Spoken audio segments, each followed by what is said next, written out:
그러니까 야, 교수하는 거 참 힘들겠구나. 그래서 이제 교수의 꿈을 접고서 이제 판사한다고 들어간 거죠. 그런 식으로 인생들이 이제 계속 어떤 변형이 계속 일어나는 거죠. 저는 지금도 그러다 보니까는 굉장히 이제 보통 변호사들 안 하는 스타일로 살아왔지만 결코 후회하지를 않아요. 방송 출연하는 것도 사실은 그런 계기 때문에 출연했어요. 요즘은 우리 PD 이야기가 출연하고 싶어서 굉장히 로비가 들어온대요, 방송국에. 네. 뭐 요즘은 이제 일단 얼굴로 먹고 사는 거고 일단 얼굴 팔리면은 성공도 안 해도 당선된다. 이런 그런 생각들 하는가 봐요. 2년 전인가 그 국회에 선거할 때는 인천에 어떤 국회의원 후보가 저한테 그 사람을 통해서 부탁이 들어왔어요. 자기가 고 변호사랑 닮아서 인기가 좋으니까 제발 자기랑 같이 사진 하나 찍어서 좀 그 유인물에 좀 실패해달라고. 그래서 제가 거절했어요. 왜? 특정 정당 별로 제가 연관되고 싶지 않으니까. 그래서 거절했는데 그 정도로 요즘은 이제 그 어떤 그 언론의 힘이 좀 커지는 그런 분위기 때문에 막 들어오는데 95년도 11년 전에 제가 방송 출연할 때만 해도 반대였어요. 그 당시만 해도 대부분의 변호사들은 어떻게 생각했느냐. 점잖게 그냥 벌어먹다가 사는 게 어떻게 보면은 그 정통 코스, 아까 말씀드린 그대로거든요. 뭐하러 가가지고 그러느냐. 사람들 앞에서 웃긴들, 말을 잘한들, 사건 수임되는 거는 아무 상관없습니다. 지금도 실제로 그래요. 그러니까 많은 변호사들은 제가 그 당시에 처음에 코미디 프로에 출연을 했을 때 저를 도대체 고 변호사, 맛이 좀 갔다. 도대체 변호사가 왜 저런 짓을 하고 있느냐. 그렇게 생각을 했어요. 그게 보통 변호사의 보통의 생각입니다. 그래서 저는 왜 출연하라고 생각했느냐. 역시 T1T2 판단법 때문에 그랬어요. 그 당시 30대 중반이었거든요. 그래서 생각을 했어요. 야, 내가 10년 뒤에도 과연 이런 무슨 약간의 연애성, 오락성 프로에서 예능 이런 프로에서 섭외가 올까? 물론 이제 그 당시 제가 이제 친구 떠밀어서 출연하긴 했지만 생각할 때 그 친구는 보통 변호사 같은 생각에서 출연에 거절을 했어요. 그리고 저보고 대신 제발 부탁이다. 이 프로에 다른 변호사를 안 나가려고 하는데 네가 내 체면 봐가지고 한 번만 나가주라. 그런 부탁을 받고 저는 30대 중반이니까 출연할 수 있는 마지막 나이라고 생각을 했어요. 아마 지금 나이에 그 옛날 그 프로에서 만약 섭외가 왔다면 제가 제 지금 어떤 좀 나름대로 좀 떼었다고 하는 그런 입장에서도 못 나갔을 겁니다. 50대 다 돼가지고 이제 어떻게 코미디 프로 나가서 웃고 있습니까? 안 되잖아요. 그러니까 그 당시만 해도 내가 이런 프로 해볼 수 있는 나이가 이 나이구나 해서 저는 나갔어요. 쭉 지나고 보니까 저는 잘했다는 생각이 이제 들어요. 10몇 년 되니까 이제 잘했다는 생각이 들어요.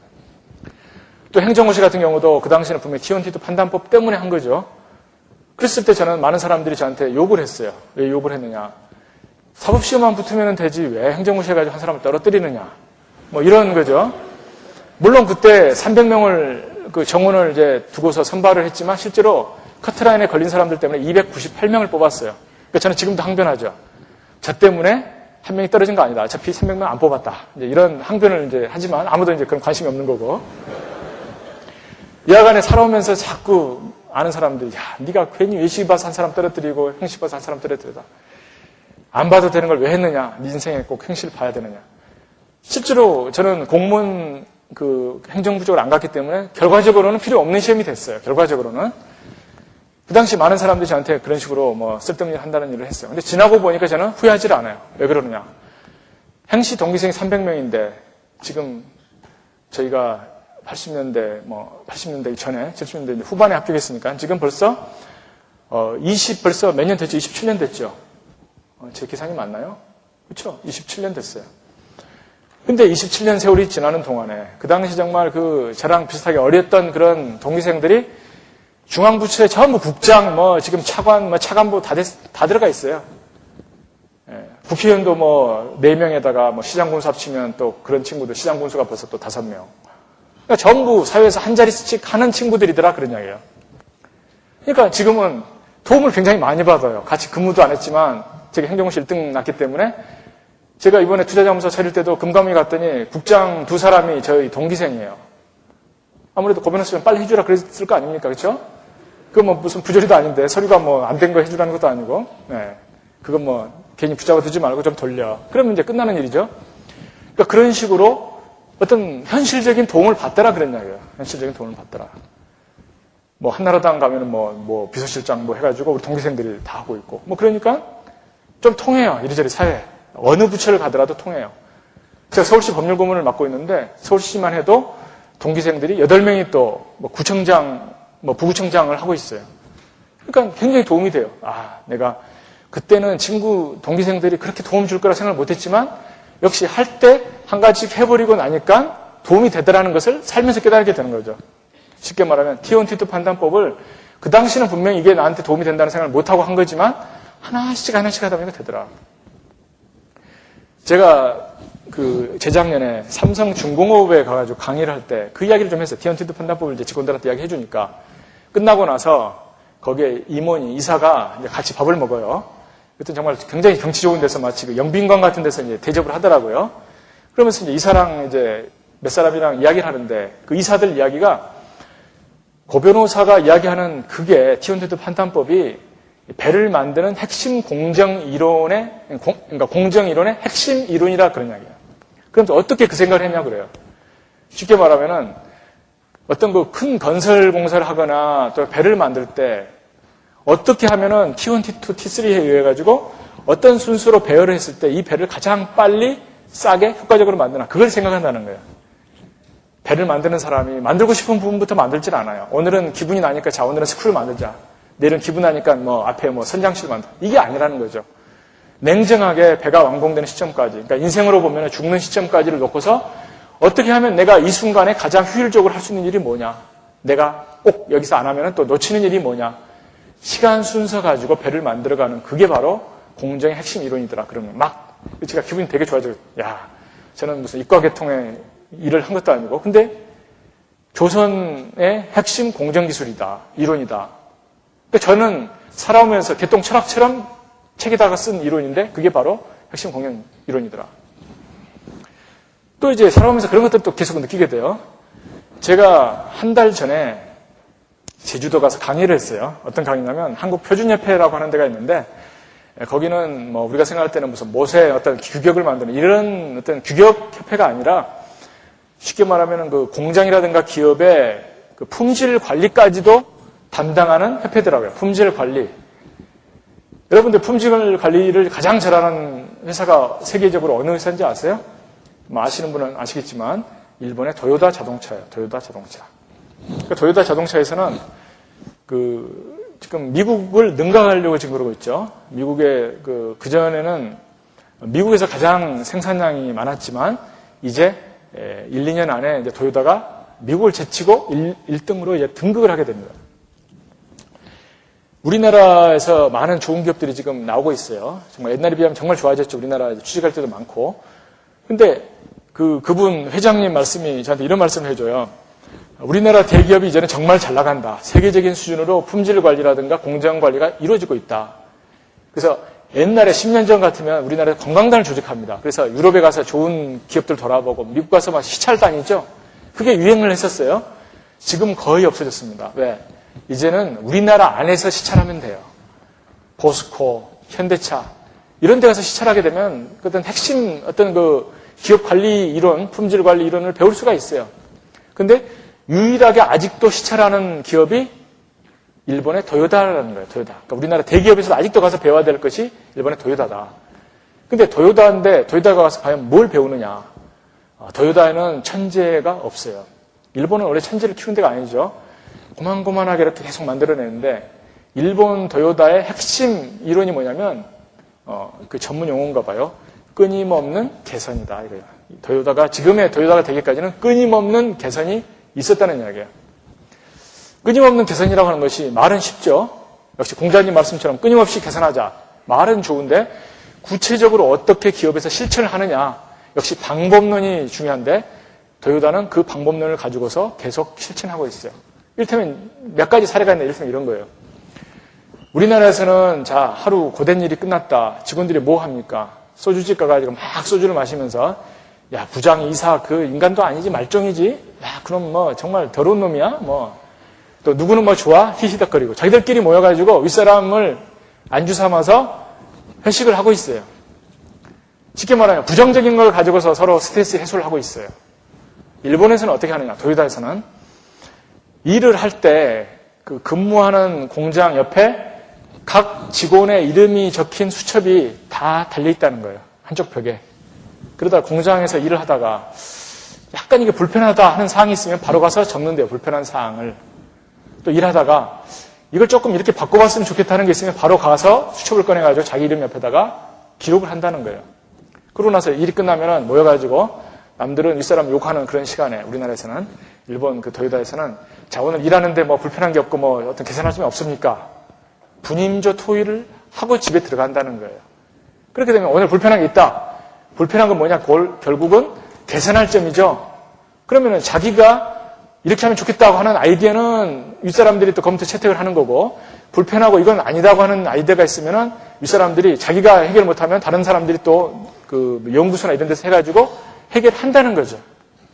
그러다 보니까 끊임없는 개선이 하다못해 못 박는 위치 하나라도 1cm 옆으로 간다든가 해서 끊임없이 수십 년간 이루어지다 보니까 이제는 일본 자동차는 고장도 안 나고 쉽게 말하면 품질 면에서 세계에서 다른 자동차가 따라가지 못하는 거예요. 품질 면에서. 미국은 어떻게 하느냐? 그렇게 안 하죠. 미국은 굉장히 심플하게 그 공장 관리를 해요. 엊그제도 신문에 났더라고요. 미국의 모 자동차가 이제는 좀 살려보려고 어떻게 합니까? 몇만 명을 일시에 해고해버리죠. 그러니까 뭔가 개선하려고 하지 않고 원가 절감 작전으로 가는 게 미국의 어떤 경영 기법이에요. 저는 경영학 하시는 분들이 있으면 좀 용서를 하세요. 미국의 경영 이론은 뭔가 좀 부족한 점이 있는 것 같다. 제가 피상적으로 생각할 때. 일본은 끊임없는 개선인데 제가 그 이야기를 듣고 가만히 와서 생각해 보니까 제가 인생을 사는 방법이 바로 끊임없는 개선이더라 그런 이야기예요. 방법론이 이제 중요하죠. 방법론이. 어떻게 하면 끊임없는 개선이 어떤 인생의 어떤 방법론이 될 수가 있느냐. 제가 실제로 하는 게 그거예요. 처음부터 잘한 것을 절대 저는 하지 않습니다. 제 스스로. 저는 항상 보통 사람이에요. 어떻게 하느냐. 자, 노래를 한다. 아마 여러분들이 저희가 오늘 노래는 안 시킬 것으로 분명히 저는 믿고 이제 하는데, 제가 방송을 출연하면서부터 노래 콤플렉스가 굉장히 심했어요. 신곡도 하나도 못 불렀어요. 그렇다고 무슨 트로트를 잘 부르느냐. 그것도 아니었어요. 그러니까 노래방 가면은 굉장히 괴롭습니다. 그때. 그러다 생각했어요. 내가 노래를 하지 못하고서는 방송국 회식에서 살아남지를 못하겠구나. 사실 변호사 할 때 뭐 그렇게 노래까지 불러가면서 회식하는 건 없습니다. 변호사들끼리도. 근데 방송국은 그냥 맨날 뭐 그 당시면 해도 뭐 나이트까지 막 데리고 가서 노래를 시키는 거예요. 가기도 괴롭지만 노래 못하니까 정말 더 괴롭습니다. 그래서 생각했어요. 내가 평생 노래를 못하고 이 수모를 괴로움을 당해야 되느냐 아니면은 노래를 차라리 잘하는 그걸 해야 되겠느냐. 그래서 어떻게 했었느냐면요. 노래 CD를 샀어요. 제 목소리에 맞는 가수가 있잖아요. 이 목소리는 그래도 맞겠다 해서 사가지고 계속 입에다 힘을 빼고 모창을 하는 거죠. 100번, 200번, 300번, 400번. 그랬더니 처음에 불렀던 노래는 300번 하니까 되더라고요. 300번 모창을 하니까 굉장히 비슷하게 돼요. 제 귀로 들어도. 그래서 신곡을 300번 불러서 하나씩 하다 보니까 이제는 트로트보다 신곡이 더 편합니다. 트로트는 목하고 배에 힘을 줘야 되지만 신곡은 입 끝으로만 부르면 된다고 하는 것을 저는 알았거든요. 그러니까 이제는 신곡을 부르지 트로트를 안 불러요. 그러니까 끊임없는 개선. 아까 제가 글 쓰는 것도 처음에는 굉장히 20시간까지 걸리는 힘든 거지만 계속 고치고 그러니까 요즘 그 인터넷이라든가 워드의 발달이 저를 위해서 한 것 같아요. 원고지를 쓴다면 어떻겠어요? 잘못되면 찍고 다시 처음부터 한 장 잤으면 얼마나 제가 분통이 터지겠어요. 근데 지금은 긁어다가 붙이고 또 아래 한글 한컴 사전 하면은 사전까지 딱 뜨니까 맞춤법도 그 순간에 확인하고 뭐 때문에를 붙여야 되나 떼야 되느냐. 바로 한컴 사전 뜨니까 바로 확인하면 나오잖아요. 그러니까 저를 위해서 끊임없이 고치는 사람을 위해서 이 워드가 나왔다 그러냐, 컴퓨터가. 아까 그 공부할 때 비빔밥도 바로 생각이 나오는 게 아니고 끊임없이 생각하니까 비빔밥이 나오더라 그러네요, 비빔밥이. 그래서 모든 것이 그런 식입니다. 여러분들에게 이제 인생을 사는 지혜를 드린다면 그런 거예요. 어떻게 하면 끊임없는 개선을 해야 되느냐. 근데 여러분들 공부하는 분들도 있고 또는 인생을 대인관계를 살아야 되는 분도 있기 때문에 한번 이제 좀 쉬운 버전으로 대인관계 버전을 한번 해볼게요. 대인관계. 제가 최근에 그 책을 쓰고 있는데 그 책에 이제 이런 구절들이 계속 등장하죠. 인생을 A학점을 받는 법. 인생 A학점. 여러분들 중에는 나는 A학점 싫다. 고 변호사 강의 들었더니 또 A학점 이야기냐. 근데 기왕이면 같은 값이면 잘하는 게 물론 좋아요. 한번 들어보세요. 뭐 실천할 수 있는 분도 있고 아닌 분도 있는데 저는 이제 인간을 A, B, C, D 등급을 매길 수 있다고 생각을 하게 됐어요. 최근에 A, B, C, D 등급이 있다. 학생은 학생들의 A, B, C, D 등급이 있고 직장인은 직장인들의 A, B, C, D 등급이 있고 위에 모시는 뭐 사장이라든가 상사도 A, B, C, D 등급이 있다. 어떻게 하면 그 등급을 구별하냐면 한번 생각해 보시면 이렇게 이제 구별이 되는 거예요. 자, 회사에서 D학점을 받는 직원. D학점을 받는 직원은 어떤 직원이냐면 시키는 일을 제대로 안 하는 직원이에요. 윗사람이 일을 시키면 눈치껏 요령을 피웁니다. 조금이라도 좀 데려보려고. 그런 직원들은 윗사람이 힘든 부서 보내게 되면 막 사표 쓴다고 난리를 쳐요. 같은 부서에서도 힘든 일을 조금 주면 입이 이만큼 나와요. 왜? 기왕이면 좀 편하게 살려고 하는 거거든요. 근데 생각할 때 D학점 받는 직원이 그러니까 D학점을 제가 준다면 D학점을 주는 직원이 대한민국의 회사원 직원 중에서 몇 %나 될 것 같아요? 제가 생각할 때는요, 거의 90%가 그 D학점을 받게 돼 있어요. 왜? 그게 인간의 본성입니다. 여러분들이 직장을 들어갔는데 왜 남들보다 열심히 일을 하겠어요? 월급이 똑같은데. 경제학을 공부 안 했다고 하더라도 똑같은 대가가 있을 때에는 원가 투입을 적게 하는 게 경제학적으로 성공한 어떤 생산 방법이에요. 그렇잖아요. 그러니까 같은 월급을 받는데 왜 내가 더 힘든 부서 가서 왜 더 힘든 일을 해야 되느냐? 당연히 안 하는 게 머리가 제대로 돌아가는 사람이에요. 근데 문제는 그게 보통 사람이라 하는 거예요. 보통 사람이 다 그렇게 돌아갑니다. 저는 그것을 경제학적 마인드라고 그러는데 똑같은 월급을 받고 왜 일을 더 하느냐? 그래서 많은 90% 되는 사람들은 D학점을 받는 데 속해요. 근데 학생을 한번 이렇게 D학점 받는 학생들은 또 굉장히 많습니다. 직장 들어가가지고 윗사람 눈치 안 보이게 요령껏 일을 덜 하려고 하는 사람이 학교 다닐 때는 어떻게 생활을 했었냐면은 똑같은 사람이 선생님이라든가 무슨 부모님이 하라고 하는 공부를 어떻게 하면 조금 덜 하냐. 학원을 가라고 했는데 학원을 갔어요. 되도록이면 머리는 딴 데 가 있고 또는 뭐 도서관 가라고 그랬는데 안 들키면은 딴 데 가서 놀고 와요. 왜? 시키는 일도 제대로 안 하는 학생들이에요. 그런 학생들이 절대적으로 대한민국에 많습니다. 그러니까 제가 볼 때는 인생 사는 마인드가 학교 다니면은 그런 마인드가 발동되고 직장 가면 그런 마인드가 쉽게 말하면 마인드를 같이 가지고 있는 한은 어디를 가나 그 사람은 똑같은 식으로 행동을 해요. 남들보다 더 적극적으로 일하려고 안 해요. 오늘 사실 학생의 간부들 와가지고 다른 학생들보다 더 어떻게 보면은 여러분들 위해서 헌신하시는 거지만 여러분들 생각해 보세요. 학생의 일을 한다고 내가 무슨 학점이 올라가요? 뭐가 올라가요? 왜 내가 일을 더 하느냐? 그러니까 많은 학생들은 학생 활동 열심히 안 하는 게 당연한 일이에요. 서클 활동에서 임원 안 맡으려고 하는 게 당연한 일이에요. 그런 게 다 어떻게 보면 D학점에 해당이 된다 그런 이야기죠. C학점은 뭐냐? 회사원을 예를 들면은 C학점은 꼬박꼬박 시키는 일을 하는 사람은 C학점을 받습니다. 저에게서. 그런 생각할 때는 야, 게으름 안 피우고 꼬박꼬박 일을 했는데 어떻게 C학점밖에 못 받느냐 라고 생각했지만 그 학생은 윗사람 입장에 생각해 보면은 어떤 생각을 하게 되냐면 정말 답답한 사람. 시키는 일만 하기 때문에 절대 안 움직여요. 저도 우리 직원들 몇 사람 있지만 그 중에는 C학점 직원이 있어요. 나름대로 굉장히 착실하다고 생각하고 있어요. 그렇지만 무지 답답해. 왜? 시키지 않으면은 안 움직이기 때문에 와가지고 일일이 다 설명을 해줘야 돼요. 무슨 일 해야 되는지. 어떤 사람이 한국에서 공장을 하다가 동남아로 공장을 뜯어서 옮겨버렸어요. 왜 옮겼냐면은 인건비 때문에 그런 거죠, 당연히. 여러분들 같이 대학을 졸업하게 되는 사람이 한국에서 받는 기본적인 어떤 기대 수준이 있습니다. 근데 동남아 가면은 대학교 졸업한 사람의 임금이 우리나라 대학 졸업한 사람의 5분의 1도 안 되는 나라가 숱하게 많아요. 그러니까 똑같이 대학 교육을 받고 그 어떤 제품이 아주 하이테크도 아닌데 단순하게 약간 조립성으로 해서 가는 것이 왜 비싼 임금을 줘야 되느냐 해가지고 뜯어서 갔어요, 그 사람. 그 사람이 최근에 저를 만나서 아주 답답해 죽겠다는 이야기를 해요. 공장을 만들어가지고 이제는 이제 공장에 물건을 만들어야지 되는데 딱 시차를 하니까 공장 라인이 딱 스톱이 돼 있어요. 왜 스톱이 되냐면은 공장의 통로에 지게차가 들랑거려야 되는데 지게차 못 다니게 박스가 대형 박스가 몇백 개가 통로를 가로막고 있더라는 이야기예요. 그걸 아무도 안 치우고 보고만 있더라는 거예요. 속으로 이제 지나가는 직원 불러다가 치우시오 하고 갔다 왔어요. 1시간 있다 와서 보니까 공장이 여전히 서 있더라는 이야기예요. 지나가는 직원한테 왜 안 치우냐고 화를 냈더니 사장님이 시킨 거 했습니다. 가서 자세히 따져보니까 박스 5개 중에서 손가락질 한 1개만 치우고 나머지 4개는 그대로 있더라는 얘기예요. 그 직원은 C학점이죠. 그렇죠? 시키는 거 분명히 했어요. 사장이 얼마나 답답하겠습니까? 불러다가 자, 내가 너에게 일을 시키려고 한다. 이 박스를 가로막고 있거든. 근데 이 박스를 내가 치우라고 하는 이유는 이 지게차가 못 다니기 때문이야. 근데 지게차 못 다니는 거 하나, 둘, 셋, 넷, 5개가 있거든. 가서 치우고 와. 이런 식으로 해야지 움직이는 직원이라는 이야기죠. 답답해서 미쳐버립니다. 예, 안 시키면 가만히 있어요. 그러니까 유리창을 닦으라고 했는데 자, 이거 더러워서 자, 선생님이 유리창 닦으시오. 앞유리창이나 뒷유리창은 더럽기는 마찬가지죠. 근데 시켰으니까 딱 닦고 앉아있어요. 선생님이 와서 야, 이거 더러운 거 왜 이렇게 됐어?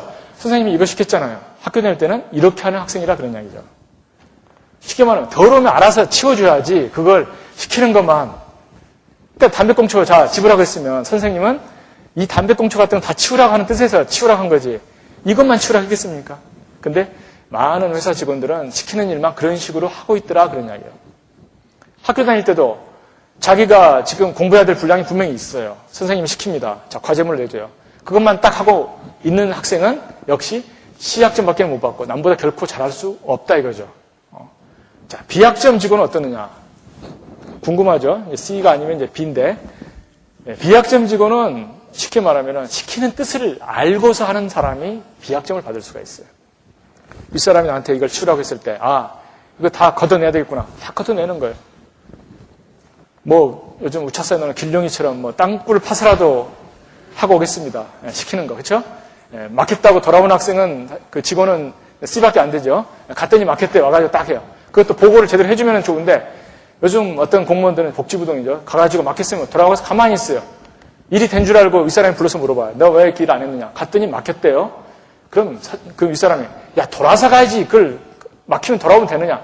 이렇게 말해주면 이제 복창이 터지는 거죠. 지가 알아서 돌아가면 그때는 B학점을 받는 거예요. B학점. B학점 직원은 알아서 목표를 달성한다. 시키는 일이 시키는 방법대로 돼가지고 안 되는 게 중요한 게 아니라 시키는 사람 뜻이 뭐냐? 되게 하는 것을 알아서 해주는 직원이 B를 받는 거예요. 그러니까 학교 다닐 때는 선생님이 시키는 일이 이를테면 어디에 가기에 적합한 일이냐? 그러면은 선생님이 자 오늘은 과제물 안 내줬다고 하더라도 자기가 알아서 진도를 나가는 학생은 B에 해당이 되는 학생이죠. 알아서 진도를 나가준다. 근데 많은 학생들은 마치 회사에서 똑같은 월급을 받고 일을 덜 하는 게 편한 것처럼 학교 다닐 때는 시키는 일도 덜 한다는 이야기죠. 마치 그냥 자기가 이익 보는 듯한 생각을 하고 있어요. 자기 사실은 자기가 손해인데. A학점 받는 직원은 뭐냐? 시키는 사람의 뜻을 알아서 해가지고는 안 돼요. 어떻게 해야 되냐면은 시킬 일을 찾아서 할 수 있어야지 그 사람이 A학점을 받을 수가 있어요. 윗사람은 굉장히 바쁩니다. 한 가지 시켜서 물론 10가지 해주면 좋겠지만 때로는 시킬 일을 안 시키고 까먹을 수가 있어요. 옛날에 박정희 대통령 시절에 출세한 사람들이 장관들이 아니었죠. 비서실장, 경호실장, 그다음에 중앙정보부장 3사람이 실세였어요. 뭐 제3공화국 드라마 보면 나오잖아요. 그런 사람들의 특징은 뭐냐면은 각하의 뜻을 읽을 수 있는 사람이에요. 자, 어느 동네가 시끄럽다. 자, 중앙정보부장, 자, 들어오라 그래. 들어갔어요. 그랬더니 중앙정보부장이, 자, D학점 중앙정보부장. 각하가, 자, 그 동네 어떻게 됐어? 그 동네 뭐 그런 일이 생겼습니까? D학점. C학점은, 예, 생겼습니다. 뭐가 궁금하십니까? C학점. B학점은, 각하가, 이야기하면, 각하 뭐 대책 필요하십니까? 제가 준비해 오겠습니다. 그게 B학점. A학점은 뭐냐? 각하가 불렀을 때 이미 상황 파악 다 끝났고, 보고서가 다 대책까지 있어요. A안, B안. 자, 각하가 이걸 궁금하게 생각하실 것이다. 틀림없이 부를 때가 됐는데, 각하가 부르면은 그 문제에 대한 대책은, 자, A 대책을 딱 준비를 해서, 이게 가장 좋은 건데, 혹시라도 각하가 이 부분을 싫어할지 모르니까 한 가지 더 만들어서 B안을 만들어서 각하한테 가자. 각하 딱 불렀어요. 그 동네 어떻게 됐어? 말이 떨어지기 무섭게, 각하, 그건 사실은 이게 문제 핵심인데, 이걸 이렇게 해결하는 방법은, 자, 2가지가 있습니다. A안, B안이 있는데 아마 각하는 A안이 제가 볼 때 좋겠지만 각하가 이걸 좋아하신다면 B안을 선택하십시오. 각하는 어떤 게 좋겠어요? 동그라미만 딱 치면 끝나요. 그거 보고 낙점이라 그러죠. 그러니까 얼마나 편합니까? 각하가 입을 뻥끗 했더니 그 사람이 동그라미만 치면 되게 만들어놨으니까. 그런 부하들이 이쁜 부하죠. 제가 가만히 생각해 보니까 저는 고시를 공부할 때 또 대학을 들어가려고 할 때 A학점 학생이었다고 하는 것을 스스로 깨닫게 됐어요. 이건 자화자찬이 아니에요. 들어보세요. 네. 어떠냐면은 이런 거예요. 자, 내가 무슨 학교를 간다 했을 때 그 학교에서 그동안 냈던 기출문제를 다 입수를 합니다. 그것들은 공지사실이거든요. 그러면 그 문제를 봐요. 야, 문제 패턴을 보는 거예요. 그랬을 때 이 문제는 어떤 스타일로 나오느냐, 이 문제는 어떤 부분에서 많이 나오느냐, 이 문제를 낼 때 풀 수 있는 것은 평소에 어떻게 공부를 하면 되겠느냐. 그걸 보면서 대학 가는 준비를 하고, 또 고시 공부할 때도 기출문제를 수십 년, 그러니까 그 몇십 개를 풀어보고, 그렇죠? 그 전에 나왔던 20년, 30년 동안 고시에 나왔던 문제들을 다 갖다 입수해가지고 고시 공부하는 이 교과서에서 어느 부분에서 나왔는가를 전부 그 목차에다 표시를 했어요. 일일이 손으로. 일일이 다 손으로 표시하고 보니까 어디에서 무슨 사시는 어느 부분을 좋아하고 외시는 어느 부분을 좋아하는 게 다 나오더라 그런 이야기예요. 또 교과서 중에서 문제 크기가 논술하라고 했는 문제가 어느 챕터 덩어리로 나오겠다고 하는 것도 나오더라 그런 이야기죠. 그러니까 고시 출제하는 사람들 기호를 알겠어요.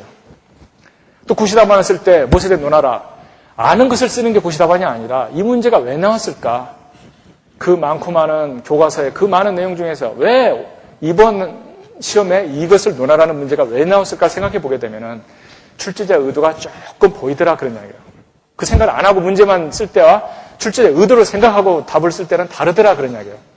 그러다 보면은 요즘 이게 약간 이슈가 되니까 이걸 조금 더 상세히 쓰라고 하는 게 아니겠는가? 그렇게 되면은 표준적인 답안을 일반적인 학생이 이렇게 쓰겠지만 저는 거기다 조금 더 살을 붙여가지고 그 출제자가 아마 이거 궁금하겠다고 생각하는 부분을 조금 더 긁어드린다 그런 이야기죠. 네. 그러니까 출제에서 답안 채점하는 사람이 얼마나 이쁘겠어요. 제가 지금 생각하니까 그래요.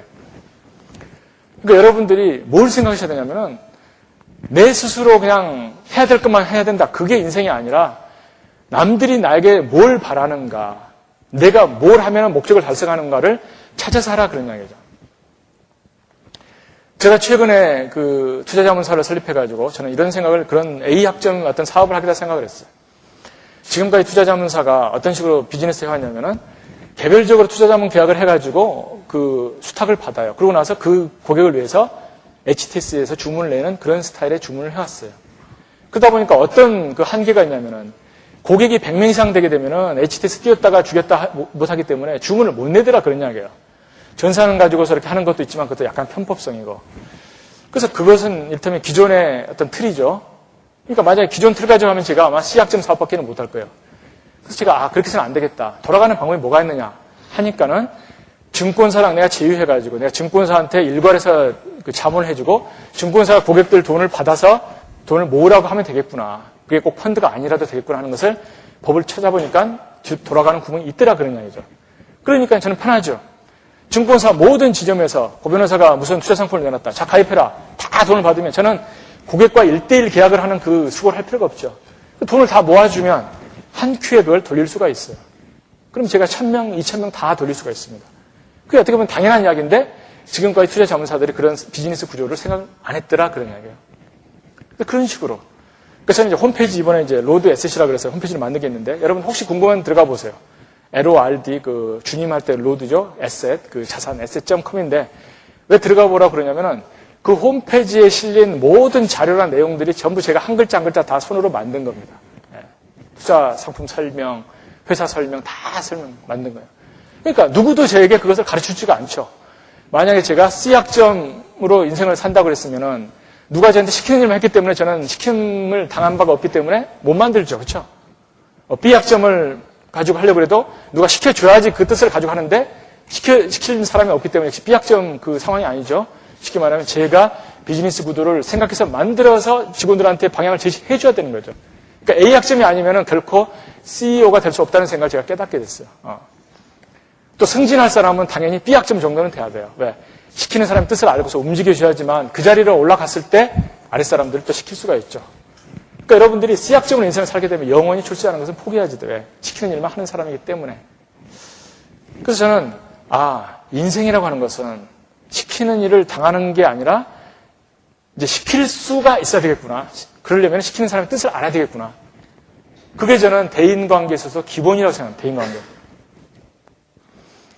제가 이제 아까 무슨 여학생을 못 꼬셔서 뭐 어쨌다, 외모다 이런 이야기 했지만 나이가 들어서 보니까 외모 때문이 아니라는 걸 또 깨닫게 됐어요. 제가 잠깐만 좀 목을 좀 축이겠습니다. 여러분들이 열심히 들어주셔가지고 제가 막 흥분해가지고 지금 열심히 끝없이 이야기를 하고 있어요. 책에도 없는 이야기들을. 잘 안 따지니까 그냥 고하겠습니다. 잘 안 따지네요. 핫돌아요. 댓글 따볼까요? 따지네.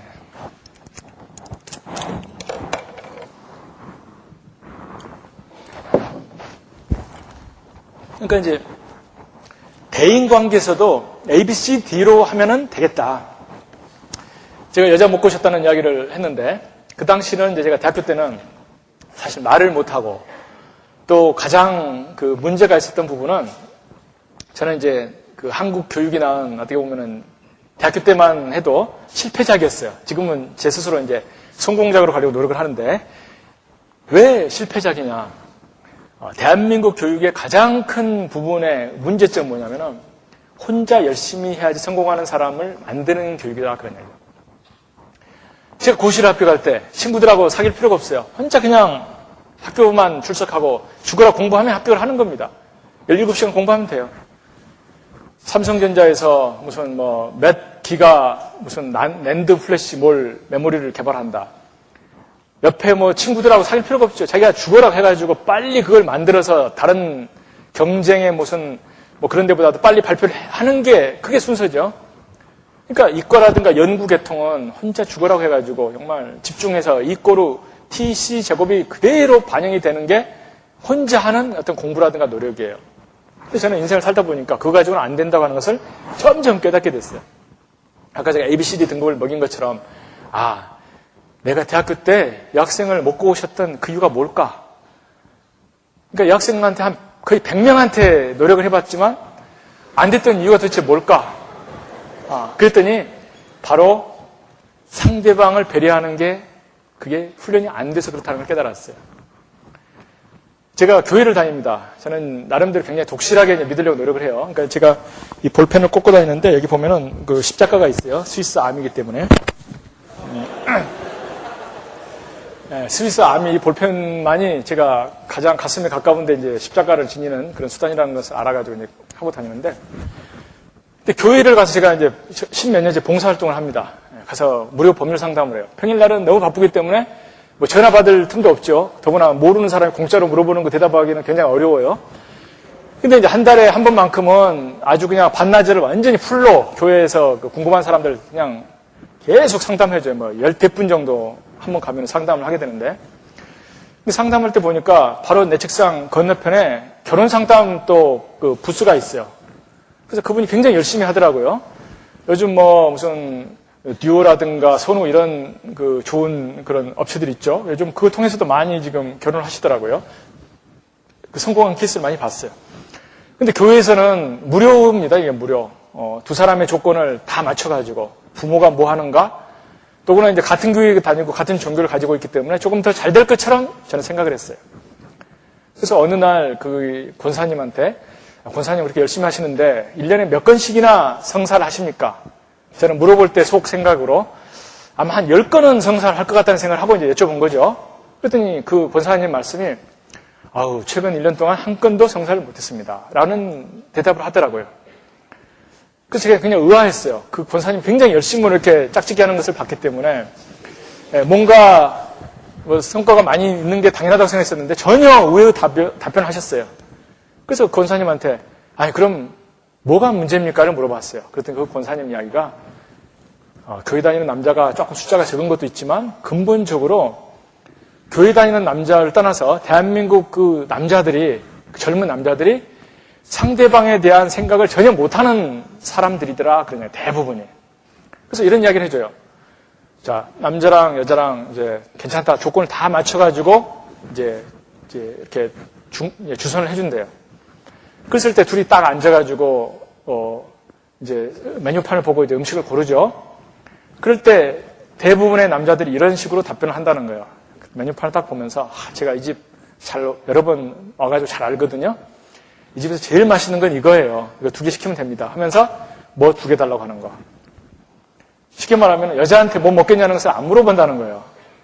아직도 많은 한국의 아버지들이 그런 식으로 실제로 행동을 하면 여러분들 집에 가서 가만히 생각해 보세요. 아버지가 자식한테 뭐 먹으러 갔다 했을 때 자식한테 너 뭐 먹고 싶냐? 라는 아버지보다는 야, 오늘 어디 간다. 따라와. 묻혔어요. 뭐 따라와 뭐 이러겠죠. 그런 식으로 이제 메뉴판에서 2개 그런다는 거예요. 그럴 때 상대방 여자는 야, 나한테 왜 한마디 물어보지도 않고 지가 맛있다고 2개를 시키느냐. 물론 객관적으로 뭐 한 90% 되는 사람이 그 음식을 가장 좋아할 수도 있어요. 그 집에 가장 좋아하는 음식. 그러고 나서 이제 차 마시러 간대요. 차 마시러 가면은 또 가가지고 야, 이 집에서 먹어본 것 중에서 커피 제일 맛있는 게 이거거든? 뭐 무슨 뭐 2잔. 이런 식으로 시킨다는 거예요. 그럴 때 이제 2번 그 일을 딱 이렇게 겪고 나면은 그 여자는 속으로 야, 내가 이 남자랑 살면은 평생 지 멋대로 하겠구나라는 생각을 한다는 거예요. 상대방은 전혀 물어보지도 않고. 그러고 나서 이제 집에 돌아오면 입이 이만큼 나온대, 여자가. 나는 저 남자 다른 조건 다 좋고 뭐 자격증도 있고 다 좋은데 상대방에 대해서 이렇게 무시하고 사는 사람은 나는 싫다. 그러고 나서 이제 부모가 야, 오늘 어땠어? 물어보면은 야, 갔더니요, 뭐 음식도 그렇게 시키고 저는 그런 사람 싫어요. 한다는 거예요. 그럼 부모가 이제 딸을 야단을 치는데요. 야, 네가 어려서 네 입맛대로 그렇게 남편을 고르고 있는데 그렇게 객관적으로 좋은 남편 놓치면 나 평생 후회할 거라고. 그러고 나서 등을 떠밀어가지고 또 내보낸다는 거예요. 그럼 2번째 미팅에서 역시 똑같은 일은 되풀이되고 딸은 부모한테 앞으로 한 번만 더 만나게 하면 저는 집을 나갈 거예요. 이런 이야기를 한다는 겁니다. 그게 굉장히 자주 되풀이 된대요. 그래서 성사가 안 된다는 거예요. 그런 식이라 이거니까 실제 예를 들어주는데 가만히 제가 생각해 보니까 야, 내가 대학교 때 그랬었구나. 저는 여학생을 만났을 때 이랬었거든요. 제가 딱 봐가지고 필이 꽂히면 일단은 굉장히 좋은 느낌을 갖죠. 여자면 내가 결혼해도 되겠다. 뭐 이런 이제 그 정도 느낌이 들 정도면 그러면 이제 그걸 표현을 해요. 그래서 가만히 지금 지나고 생각해 보니까 상대방 그 여학생은 이를테면 고 변호사가 외모도 시원찮은데 만나서 말을 시켜보니까 막 자기는 도대체 누군가 지금 좀 알아보는 수준의 지금 단계인데 막 좋다고 덤벼들어요. 그러면 도망가 버렸다. 그런 이야기 쉽게 말하면. 가만히 나이가 들어 생각해 보니까 연애하려면은 내가 솔직한 마음을 표현하는 게 연애가 아니라는 생각을 하게 돼요. 여러분들이 가까운 친구들 또는 가까운 가족들 또 부모나 자식 회사 들어가면 또 동료들 그런 가까운 분들한테 결코 여러분들이 솔직한 말을 하지 마시라는 거죠. 학생 시절에 어떤 생각이냐면 야, 내가 확통하고 말이야. 있는 말 난 하고 난 뒤가 없어. 그 대신에 나는 솔직해. 사람들이 좋아할 것처럼 보이지만 10마디 중에 한마디만 상대방 마음에 그 상처를 줘도 굉장한 후유증을 가지게 돼 있어요. 그게 사실은 큰 거죠. 운전할 때도 한 달 동안 운전 잘하는 게 소용없어요. 오늘 가서 박아버리면 그건 사고가 난 거죠. 자동차는 망가지는 거예요. 그런 것처럼 내가 솔직하게 살다 보면 분명히 사고를 내는 운전법이라는 거죠. 쉽게 말하면 내가 달리고 싶은 대로 막 달리는 거기 때문에 사고를 분명히 내게 돼 있어요. 그 운전법은. 어떻게 하면은 상대방을 꼬실 수가 있느냐. 쉽게 말하면은 마음에 없는 말을 하라 그런 이야기예요. 마음에 없는 말을. 마음에 없는 행동을 하라 그런 이야기예요. 절대 솔직하게 객관하지 말라는 이야기예요. 만약에 내가 여학생을 사귀는데 얼굴을 어느 날 보니까 얼굴에 잡티가 있어요. 야, 얼굴에 그 잡티 왜 그러냐? 이 한마디로 그동안에 공들인 건 다 없어져 버려요. 결혼해가지고 제가 결심을 했어요. 어떤 결심을 했냐면은, 자, 나의 원칙은 이제 3대 원칙이 있다. 그게 이제 제가 꼭 무슨 제 와이프에 대한 원칙이 아니라 상대방을 생각하지 않은 이제 그 원칙이죠. 그 원칙. 어떤 원칙이냐면은, 자, 첫 번째. 상대방을 위해서 생각하자. 상대방 입장에서 생각하자. 상대방 입장에서 말을 하자. 상대방 입장에서 행동하자. 그러면 세상이 달라져요. 여자를 꼬실 때 그렇게 한번 적용을 해보세요. 사실 방송국 가서 보니까 저보다 진짜 외모도 변변하지 못한 친구들이 엄청나게 이쁜 애들 여러 명 동시다발적으로 꼬시고 있더라고요. 이게 도대체 어인 일이냐 도대체. 그랬더니 그 젊은 그 방송국 직원들의 공통점이 뭐냐면은 절대 잘나서 그런 거 아니에요. 상대방이 듣고 싶어하는 말을 해줘버리면 끝나요. 이렇게 뻐꾸기 날린다 그러죠. 쉽게 말하면은 결코 객관적으로 하면 안 돼요. 자기 앞에 있는 여자는 세상에서 그 순간에 가장 아름다운 여인이고 지금 이 순간에 가장 아름답다 이런 말 쓰면 안 되죠. 너는 세상에서 정말 고금을 통해서 동서를 떠나서 가장 아름답다는 이야기를 해줘야지만 감동을 해요.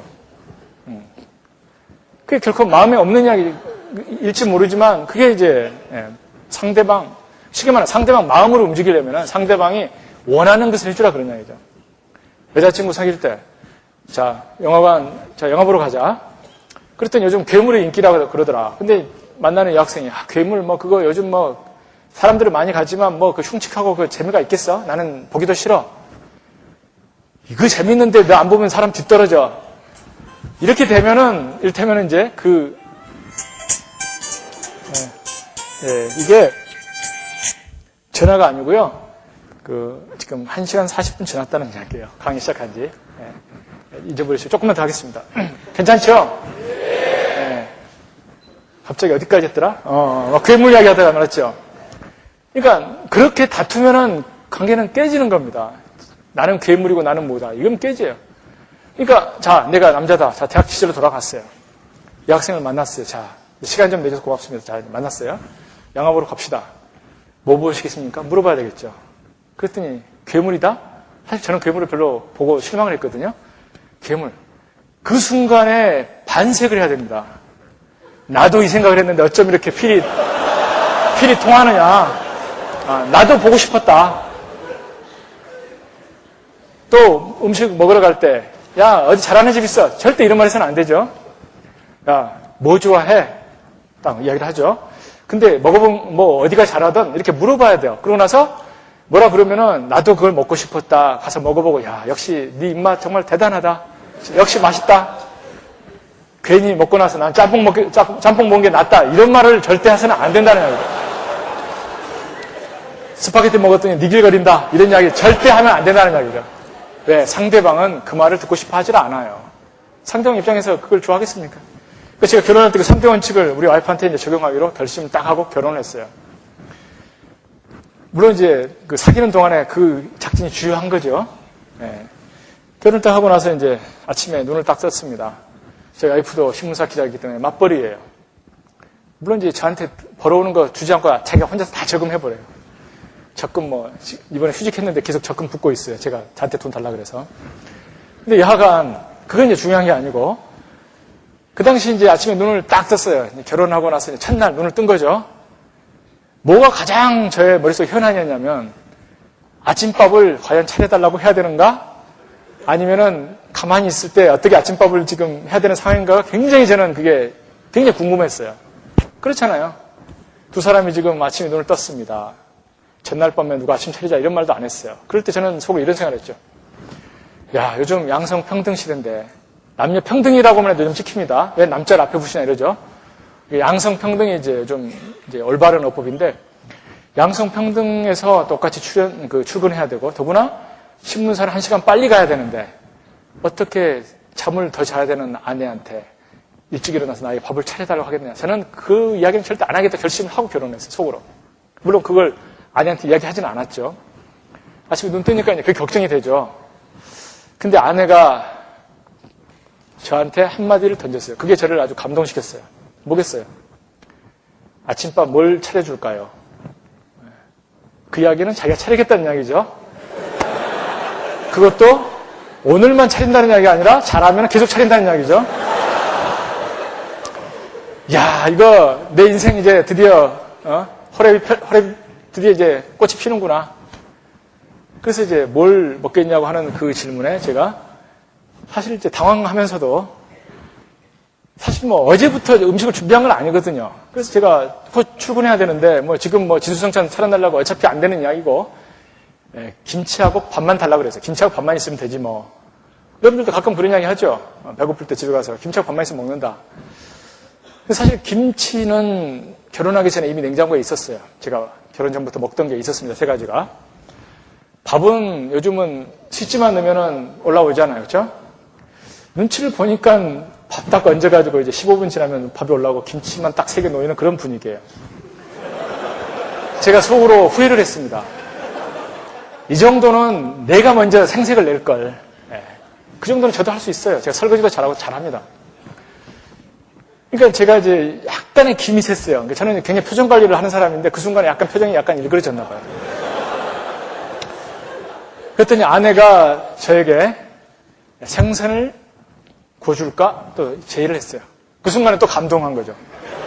왜냐하면 제가 제일 좋아하는 반찬이 생선구이거든요. 저는 생선구이만 있으면은 뭐 절대 뭐 불평 없이 뭐 맛있게 먹습니다.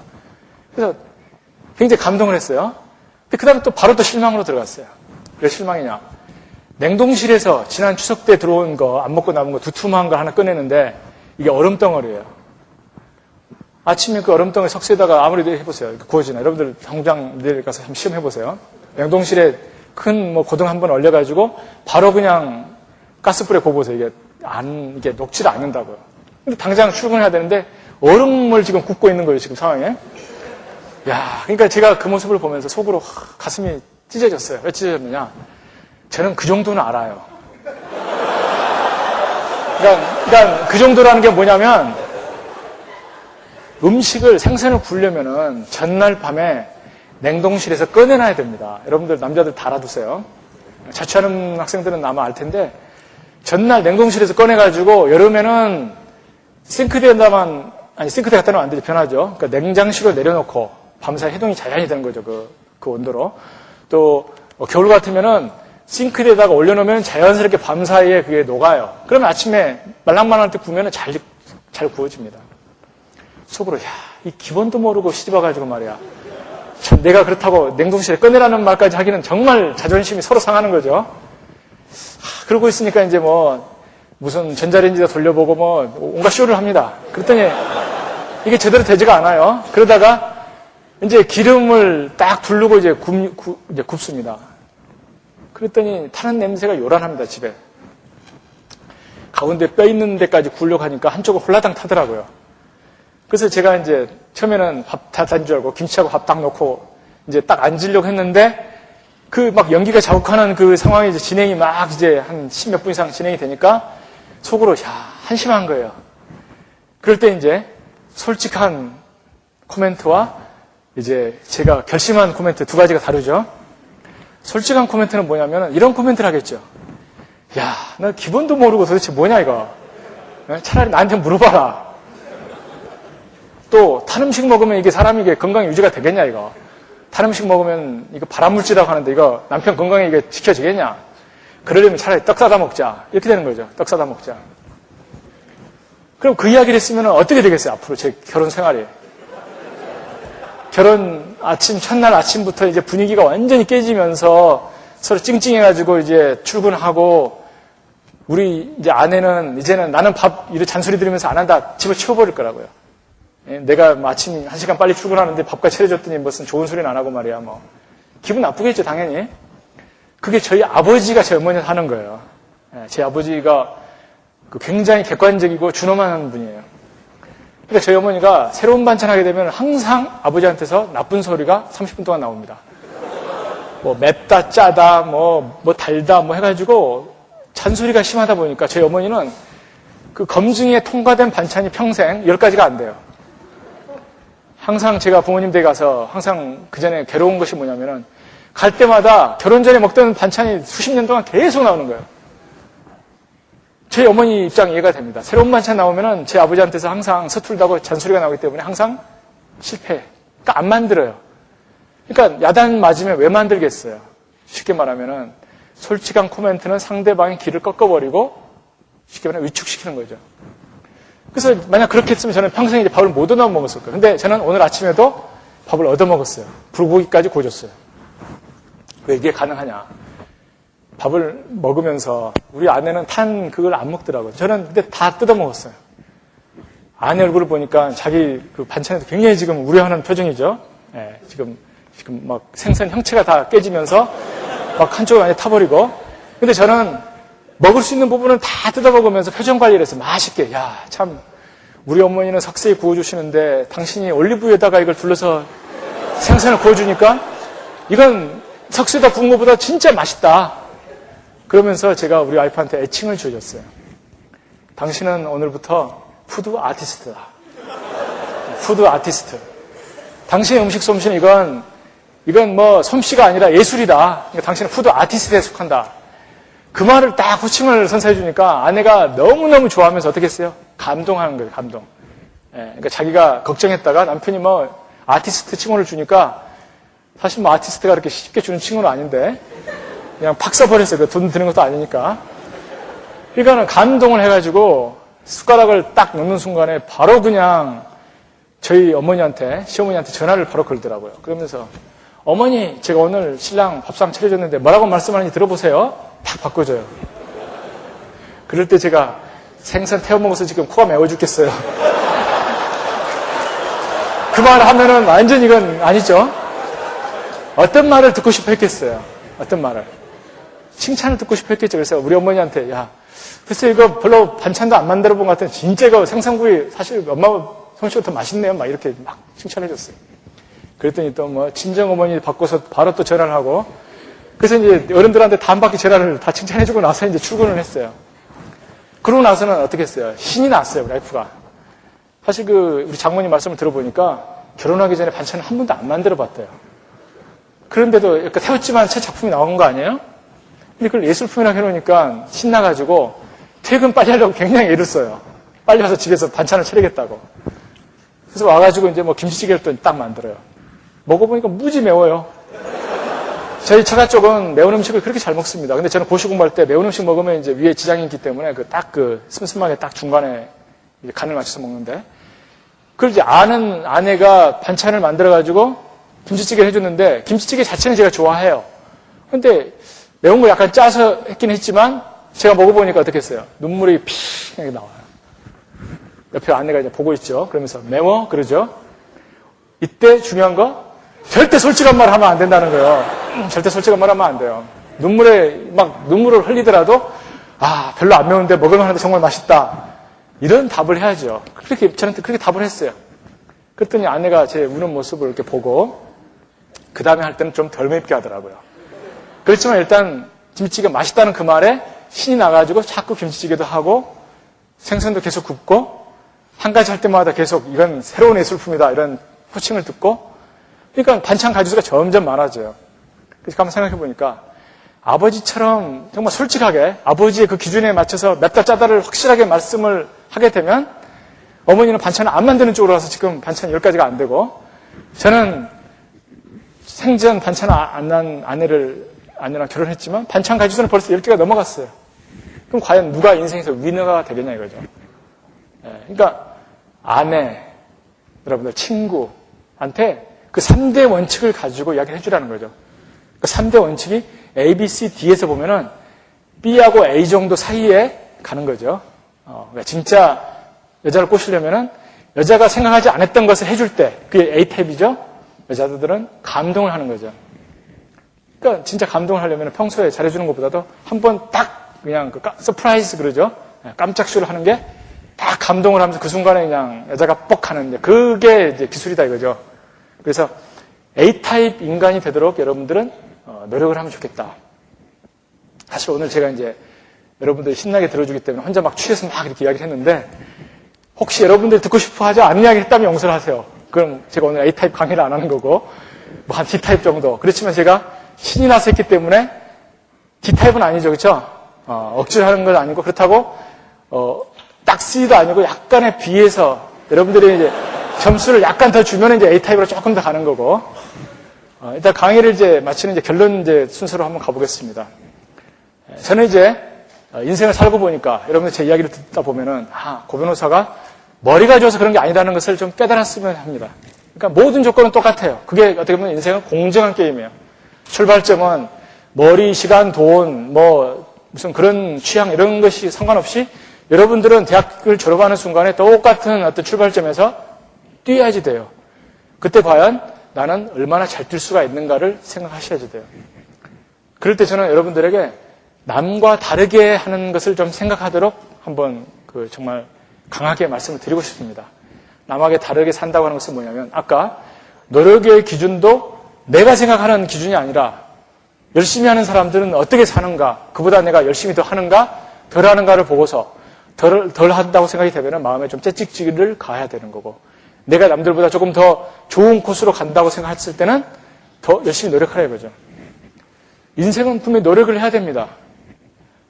얼마 전에 어떤 사람이 이렇게 친목 모임에서 어떤 게임을 하는데 각자 지금 인생에 대해서 그림으로 한번 인생을 표현해보자. 그래서 각자 이제 자기가 생각하는 인생을 A4 용지에다가 색연필 가지고 이제 각자 그렸어요. 제가 그린 저의 인생에, 제가 바라보는 인생은 어떤 그림이냐면, 여러분 궁금하죠? 흘러가는 물길 속에 배가 한 척 더 있어요. 그 배에 제가 타고 있는데 노를 젓고 있어요. 그게 제가 생각하는 인생의 모습이에요. 왜 그러냐? 인생은 내가 서 있고 싶어도 결코 제자리에 서 있게 해주질 않습니다. 사람들은 다 시간을 타고 어떤 시대를 타고 흘러가고 있어요. 그럴 때 내가 가만히 있게 되면 나는 가만히 있는 게 아니라 계속 뒤로 가고 있어요. 쉽게 말하면 사회 평균 속도는 노를 져야지 돼요. 가만히 있게 되면은 10년, 20년이 흘렀을 때 쉽게 말하면 물결은 흘러가는데 노를 안 젓기 때문에 무인도 가가지고 전혀 내가 원하지 않은 장소에 있는 것을 발견하게 돼요. 노를 열심히 젓는 것은 그나마 내가 가고 싶어하는 목표에 조금 접근하는 방법이에요. 물결을 헤치면서 져야 되기 때문에 조금 힘은 들겠죠. 그래서 저는 여러분들에게 남들이 생각하는 다른 사람들이 하는 그런 기준을 보고서 열심히 하는 사람은 어느 정도 하는가를 스스로 깨닫고 그보다 열심히 사는 분들이 됐으면 좋겠고, 세상에는 아까 제가 ABCD 등급 중에서 D등급이 의외로 굉장히 많기 때문에 대한민국은 아직은 노력하는 사람들에게는 굉장히 살기 좋은 나라라는 거죠. 제가 미국서 살아보니까 변호사들 진짜 열심히 공부합니다. 아니, 일을 합니다. 뉴욕에서 인류 로펌 같은 데 보면은 변호사 사무실 안에 세탁소까지 있어요. 샤워장은 물론이고, 없는 것은 침대뿐이에요. 그 안에서 모든 생활을 다 해요. 먹고 그냥 옷도 다 갈아입히고. 그러니까 뭐 돈 쓸 일이 없죠. 일만 하는 벌레처럼 사는 그게 바로 미국에서 열심히 사는 사람들의 표준 모습이에요. 라이스 국무장관이 흑인으로서 미국의 국무장관이 됐지만 그 사람이 흑인이기 때문에 거저먹은 결코 아닙니다. 제가 알기로는 어디선가 이렇게 자료를 보면은 라이스 국무장관도 학교 다닐 때 17시간씩 공부해서 그 우등생 반열에 들어갔던 사람이에요. 미국은 그런 식으로 열심히 하는 사람들을 대우를 해줍니다. 아마 라이스 장관은 제가 생각할 때 분명히 인간관계에 있어서도 A타입이었다고 저는 생각이 돼요. 그러니까 어떤 인종의 장벽을 다 뛰어넘는 거죠.